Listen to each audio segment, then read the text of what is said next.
Balakal kalshi, hikal, pilikil kal, telepal, tidikin may, haish, haish kulkal.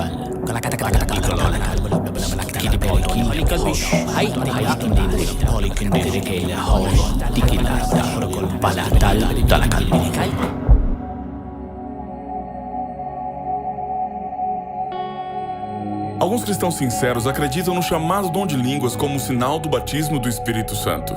Falar desta forma se entende como evidência do poder pentecostal. Todo crente convertido deve fazê-lo. E se não o faz, tem um problema. Há quem acredite que isto provém do céu. Talvez, a não ser que na verdade pronunciar de sílabas que não se entende nem mesmo quem as pronuncia não parece representar bem a presença de Deus. E se realmente isto não é certo? E se a Bíblia não ensina isto? Se isto é um fenômeno de autossugestão aprendido e imitado por milhares de cristãos, então esse é um dos maiores enganos da história. E se não é fingido e provém do inimigo de Deus, isto é mais grave. Vou lhe contar em 2 minutos a verdade sobre o dom de línguas. Está preparado? Comecemos. Em todo o Novo Testamento, os dons dados à igreja são para cumprir uma função. Jesus ordenou pregar o evangelho a todo mundo, mas os discípulos só sabiam 1 ou 2 idiomas. Por isso foi feito um milagre.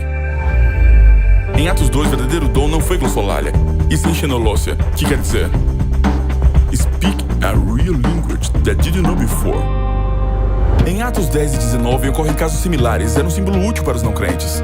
Mas no capítulo 4, 8 e 9 se derramou o Espírito Santo e não houve dom de línguas. Por quê?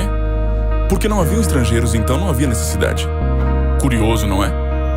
A Bíblia não ensina que falar em línguas seria o único símbolo do Espírito comum a todos os crentes. Alguns afirmam que o dom consiste em orar em idiomas angélicos desconhecidos. Dizem que se pode praticar relaxando a boca e se deixando levar pela euforia.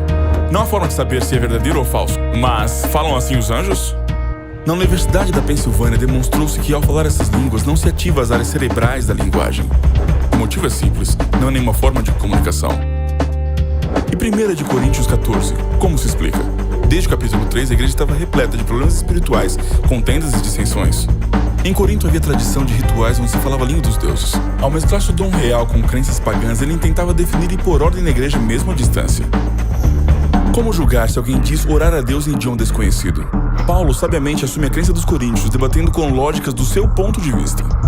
Mas ele encerra o caso no versículo 28. Se não interpreta, cale-se. E é uma jogada de mestre, porque se é um idioma real, poderá ser interpretado sempre. Paulo reduz esse mito em particular a uma experiência subjetiva e inverificável para proteger a igreja. E disse no versículo 13, se alguém fala em língua, peça para interpretar. Se isso não ocorre, não está orando com sua mente. E isso não serve para nada. Todos que balbuciam essas supostas línguas na igreja sem que a traduzam, estão violando um importante mandado bíblico. Porque um dom verdadeiro sempre edifica a igreja, e se não faz, é falso. Por certo, Cristo nunca falou em línguas.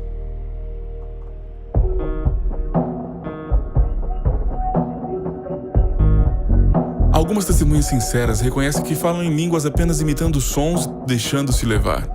É bonito sentir-se especial, ungido, mas esse dom, como temos descrito, não provém de Deus. E se percebe sobretudo por seus frutos. O propósito do Espírito Santo, segundo Atos capítulo 1, é capacitar para pregar o Evangelho. E não para emitir ruídos sem sentido que não trazem crescimento, consolo e esperança a ninguém. Não se deixe enganar. E como sempre, lembre-se, a maioria pode estar equivocada.